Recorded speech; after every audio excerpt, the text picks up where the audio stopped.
बाड़मेर शिव विधायक रविंद्र सिंह भाटी जनता के साथ अरावली की लड़ाई लड़ेंगे।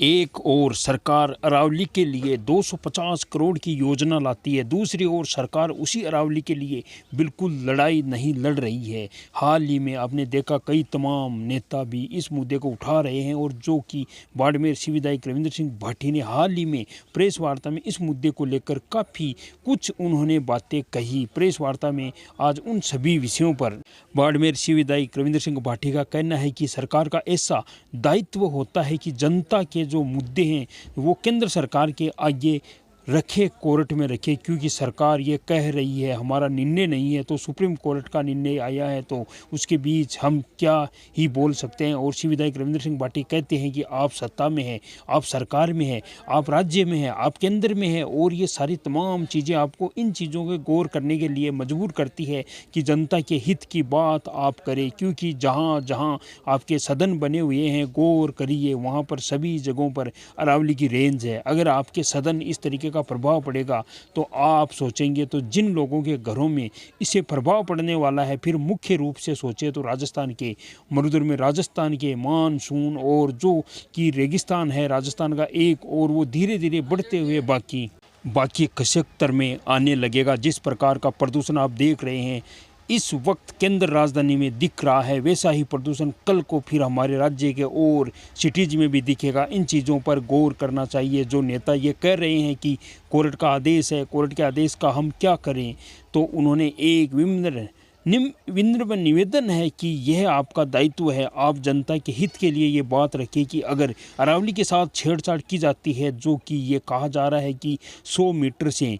नीचे जितनी भी श्रृंखलाएं हैं उन्हें नहीं माना जाएगा अरावली और उनको उठाया जाएगा। तो शिव विधायक रविंद्र सिंह भाटी को यह भी आरोप है कि भाई आप बाहर के राज्यों को, विदेशों को ये आमंत्रण दे रहे हैं कि आप आइए और यहाँ पर काम कीजिए और अपने खुद के लोगों का बुरा सोच रहे हैं। इसमें आप तो उनके लिए एक रेड कारपेट बिछा रहे हैं।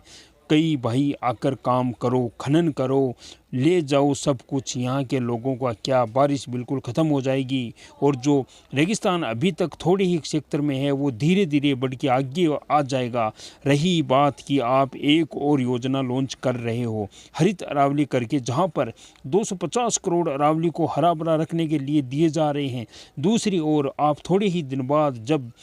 सुप्रीम कोर्ट से ऑर्डर आ रहा है, ये बात का जो आप उस पर बिल्कुल भी डिपेंडिंग पोजीशन में नहीं है, ऐसी सिचुएशन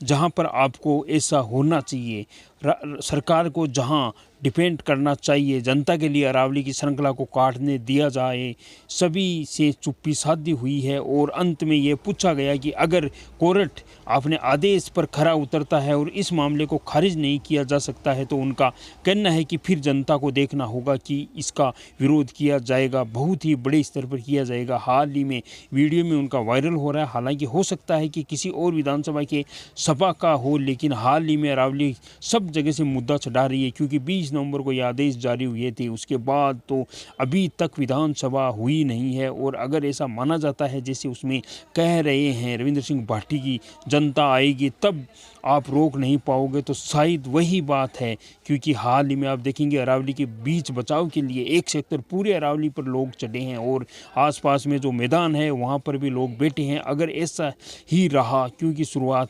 हो चुकी है, दिल्ली से अंत होता है गुजरात में, पूरा राजस्थान कवर करता है, अगर हर जगह जनता जाके ऐसा प्रदर्शन करेगी तो शायद सरकार को और सुप्रीम कोर्ट को इसके आगे झुकना ही होगा। पूछना चाहता हूं आपको क्या लगता है रविंद्र सिंह भाटी जो बातें कह रहे हैं, और आपसे नहीं सुनी तो सुन लीजिए और कमेंट बॉक्स में ज़रूर बताइएगा। लगभग 80% जो अरावली का भूभाग है वो राजस्थान का है, और आप देखेंगे तरीके से 20 नवंबर को एक जजमेंट आया है, उसमें जो 100 मीटर से कम की जो पहाड़ियां हैं उनको अरावली में कंडीशन नहीं की गई है। मुझे लगता है कि इस तरह से हमारी जो भी ये सबसे पुरानी विश्व की सबसे पुरानी जो पर्वत श्रृंखला है उसको पूरी तरीके से ख़त्म करने के लिए एक और तरीके में आप देख सकते हैं जो खनन माफियाज है, जो तमाम चंद लोग हैं, उन लोगों को रेड कारपेट बिछा और इनवाइट किया जा रहा है। इसलिए हम सभी को आगे आना चाहिए। जो अरावली की लड़ाई है उसमें अरावली बचानी चाहिए। अरावली बचेगी तो ही राजस्थान बचेगा, नहीं तो चारों तरफ रेगिस्तान फैल जाएगा, धूल के गुब्बारे हो जाएंगे। इसलिए हमें सभी पार्टी को, राजनीति को, सबको छोड़कर हमें आगे आना चाहिए और रावसा के साथ होना चाहिए और हमें अरावली जो कठिन परिस्थिति में है उसको रोक